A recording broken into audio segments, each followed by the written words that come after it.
What up, family? It's the Heathen Report. This video is about Trump. Is he a Manchurian candidate? Let me give y'all the definition, and then y'all check this video out. Let me know what y'all think. Like, subscribe, and share. Peace. About student groups that did not get violent but are opposed to Israel's agenda, which is totally fair because this country is not Israel. It's not Israel. You are totally allowed to critique Israel. I mean, it's an absolute nonsense. We're allowed to critique our own government. We're allowed to say our government are terrorists. We're allowed to say our government is criminal and crooked and corrupt. We're allowed to say all those things. In fact, Elon Musk is making a career of doing so right now, showing you all the corruption inside the USAID and the NED right now. But you're not allowed to do that with Israel. Candace Owens on Harvard defying the Trump administration. You want to hear what she had to say about it? Here you go. Yes. How could Trump be such a free speech enthusiast and being allowing these things to happen, going after college universities, trying to suppress speech while pretending that you're not suppressing speech, while pretending that you're fighting DEI? It's so messy. It's so obvious. Everyone knows what you're doing. People who are still trying to grift, I suppose, are not willing to challenge you on this, which is ridiculous because when you are out of office, we are going to have to live with these consequences. Our children are going to have to grow up in this America. Okay. So I first of all, I just want to say, so she's accusing people who consider themselves on the right and Trump supporters not correctly holding his feet to the fire on his crackdown on free speech, which is, by the way, even worse than what the woke left did. They just censored you on social media. What Trump is doing is trying to make it literally illegal and trying to bar you from doing business, from getting government contracts, and deporting people who are here illegally, following the rules. These are not the people that people voted for Trump to deport. These are people who would be at the end of the line. Even they're not even in the line. So what she's saying is that the people like over at the Daily Wire, people like Jordan Peterson and Ben Shapiro, that they're grifting now off the fumes of Trump and MAGA because they're not holding to their own principle. Well, that's been clear since day one on October 7th with Ben Shapiro, but it's becoming very clear now. And she's saying that's what I heard her say. Did you hear her say that just now? Yeah. But wait, Jimmy, what about the fact that Harvard is now a madrasa? Okay. Were you at the Wall Street Journal? Hang on. When you threaten our speech, it's not worth it. So that we can have pom-poms and go hurrah for a couple of years, then go, okay, well, yeah, now it kind of stinks because, we're getting arrested for wrongthink. We got David Friedman. Yeah. Oh. So she's saying, so you're just going to go rah-rah for a few years while Trump is president, because Trump is going to not be president faster than you can imagine. It's going to go like that. Right? So after the midterms, he's basically a lame duck anyway. Because they're going to flip it because, believe me. And so he's really got maybe another year and 3/4 left. And then it's over. And she's saying, so wow, we go rah, rah, rah while Trump is president. Then the Democrats take over. And then they start arresting people using the exact same thing I said about Barack Obama was that, yeah, they let him take away habeas corpus, meaning that Barack Obama can now imprison anybody he wants indefinitely. It's called indefinite detention without charging them. So that's what tyrants did. That's why the founding fathers put habeas corpus. That's why. So, and I warned people then. Well, you think it's okay now because you like Obama, but who do you know is going to be the next president? Maybe it'll be someone you don't with fucking Trump. And so now so when Barack Obama was killing American citizens, by the way, young, not even adult American citizens, he killed a 16-year-old American citizen without a trial, without charging him with anything, and he did it on purpose. And they never apologized for it. So when we allowed that to happen, when we allowed them to throw people in jail, all they had without a charge, without a trial, and all the president had to do was say, "Oh well, he's a terrorist." I said they're going to call everybody a terrorist, and now they are. So now just writing an op-ed in a newspaper gets you kicked out of the country for a thought crime. People who are playing by the rules, people who are here showing up to immigration meetings because they want on their path to citizenship exactly what we asked them to do. And she's calling them out for that. And she's saying, guess what? When Trump's not president anymore, they're going to start locking us up. You fucking idiots. They're going to start locking us up for speech. It's going to be used against us. which is exactly what's going to happen. Here we go. Well, just like I said about the lawfare. I said, you're doing lawfare against Trump? You don't think when Trump becomes president, he's going to come right after his enemies? That's exactly what he's doing, and you can't say shit about it because you did it to him. And that was the case I was making to Cornel West on the show. If they can do this to Donald Trump, an ex-president of the United States, they're going to do it to you if you become a threat. They're going to do it to Bernie Sanders. They'll do it to Jill Stein. They'll do it to anybody. They did do it to him.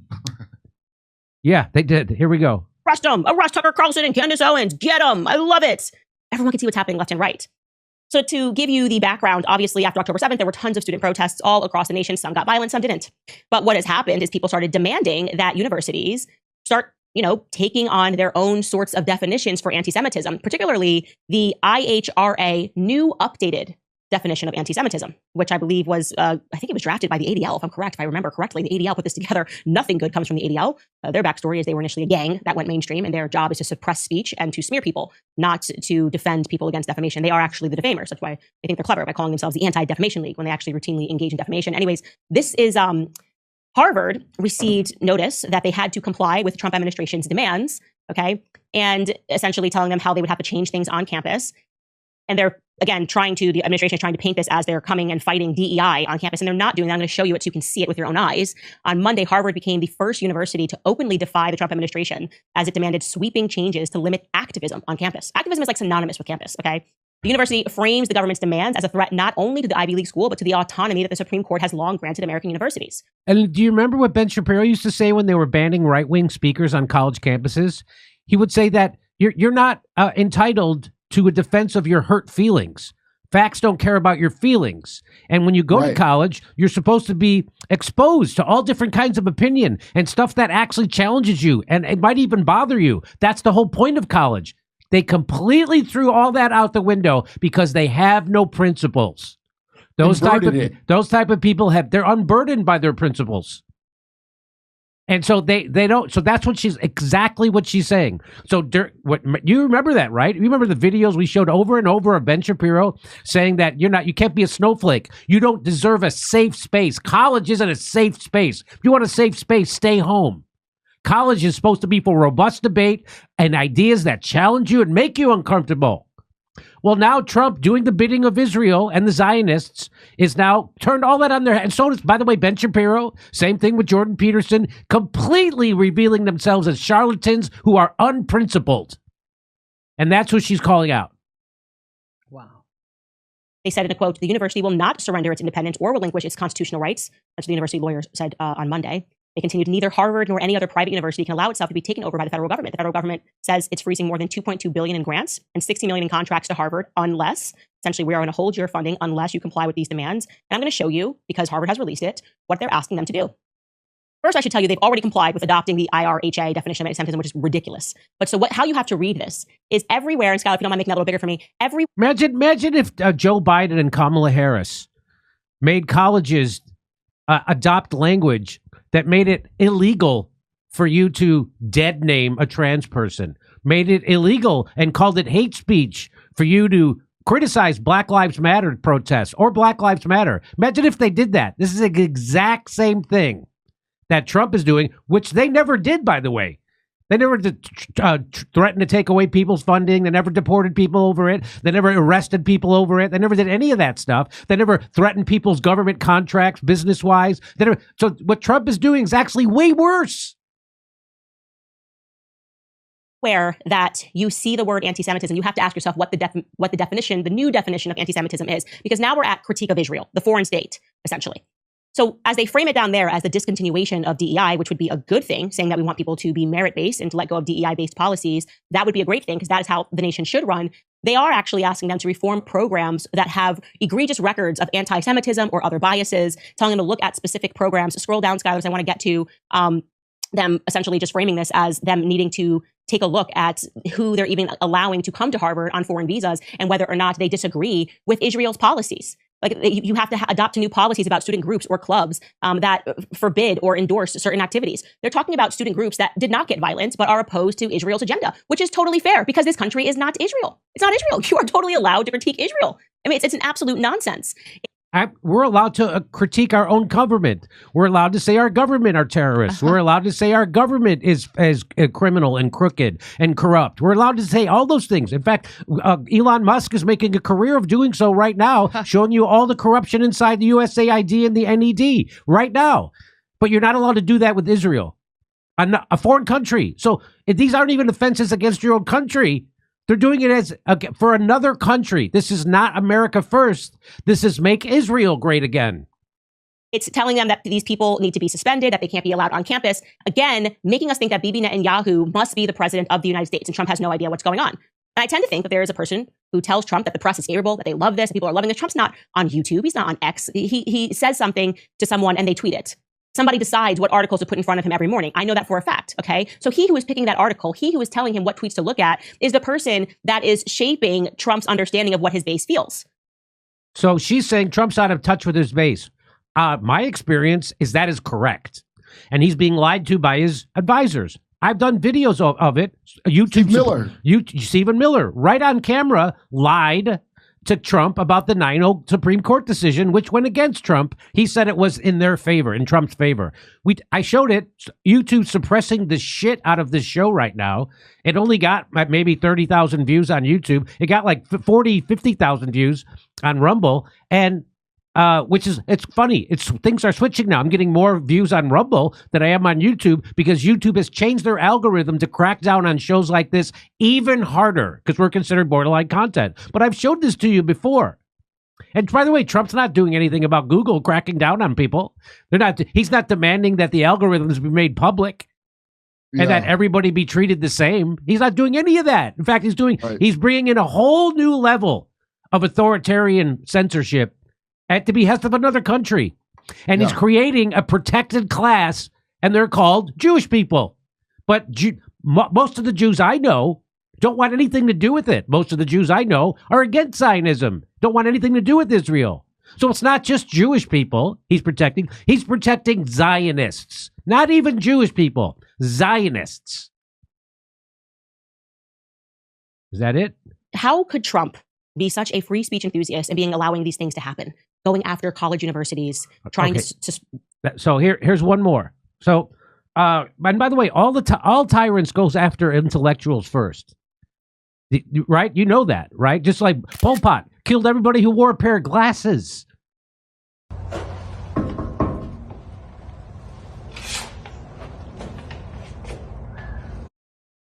Right? So, what type of glasses? Any or like that kind that I do hate? All tyrants go after intellectuals because intellectuals see through tyranny while everybody else is eating Cheetos in front of their TV. The problem is he went after Ivy League schools thinking he would find intellectuals there, but they're mostly gone except for Harvard. The rest are only there because their parents could afford it. Yeah. So here we go. It seems to me a backseat. And I would say, by the way, as an extension of that, also the MAGA movement. It sort of feels like they're doing the bare minimum for Americans and what we actually put them in office for, and then doing the absolute maximum for like Bibi Netanyahu's entire agenda. So when she says the MAGA movement is doing the bare minimum, she means the people in power. She doesn't mean the actual grassroots MAGA movement, because I meet those people all the time at my shows. I met them when I went to the defense, that rally in Washington, D.C. What was I forget the name of it now. Rescue the Republic rally. They were all there holding Free Palestine placards. They were saying free speech for everybody. When I said free speech for everybody, including Nazis, they cheered.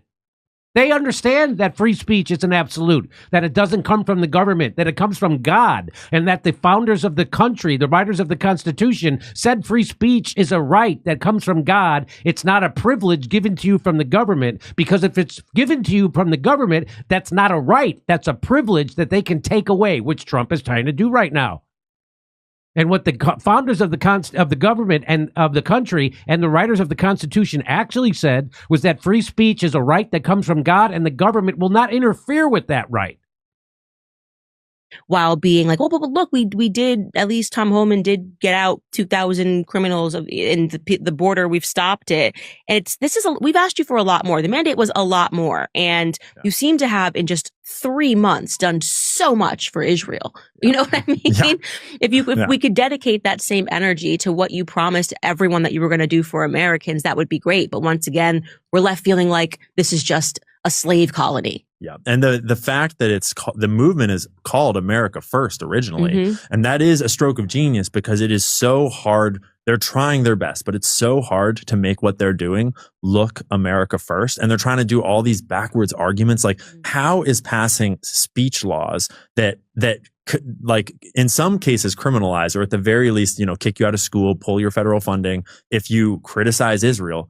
There are no laws about racism in America. If you Google right now, there is no recognized definition of racism by our government. But if you Google America's official definition of anti-Semitism, there's a whole page on the State Department's website about anti-Semitism. And so how do you call this America First when we are explicitly going against our First Amendment of our Constitution on behalf of a different nation? And inside of those guidelines, they specifically say that saying that Jewish people would have more allegiance to Israel than to America because they're Jewish, that's anti-Semitic to say, while out of their mouths, they're saying we need to do these things for Israel, or like, I am a Jew first above all else. Things like that are like, how are we going along with this cognitive dissonance? So anti-Semites would actually make the accusation that Jews don't have loyalty to America, that Jews have loyalty to Israel. Well, that's exactly what Trump is doing. And that's how he's perverting the MAGA movement to have more loyalty to Israel and Zionism than to the United States and our First Amendment and our Constitution. So isn't it ironic and perverted that they're now taking what actual anti-Semites used to say and do, and they're now spinning it, and they're adopting that. They're conflating Zionism with Jewish people. They're saying all Jews. It's funny. You know who does that? Zionists conflate Zionism with Jews. And you know who else does that? Anti-Semites.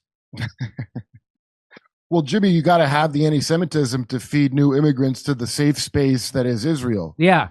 So it's very helpful to stoke. You'd be like, hey, I would think cracking down on people's rights they get from their own constitution, that might feed the anti-Semites a little bit. Yeah. But that's good, because then they'll see there's only one safe space, one unsafe space. So they know that doing this, cracking down on free speech of Americans, violating our First Amendment and every value we ever had at the behest of a terrorist state, they know that that's going to create actual anti-Semitism, and they love it because then they can point to it and say, see, we need to have these laws that protect a protected class of people. We need to have this, see? So they're the ones actually inciting and fomenting and energizing anti-Semitism so they could go, look, it exists. Isn't that? It's how lucky for them. Woke right tactics. It's a woke right. Left, the woke and that's left, why the they would try to crackdown provoke you. Yes, that's right. And that's why the crackdown on Joe Rogan came so swiftly and so overwhelmingly, because they can't have the number one show in America telling you the truth about Israel. They're afraid of the truth. Censorship is not there to protect you from misinformation. That's there to protect you from information.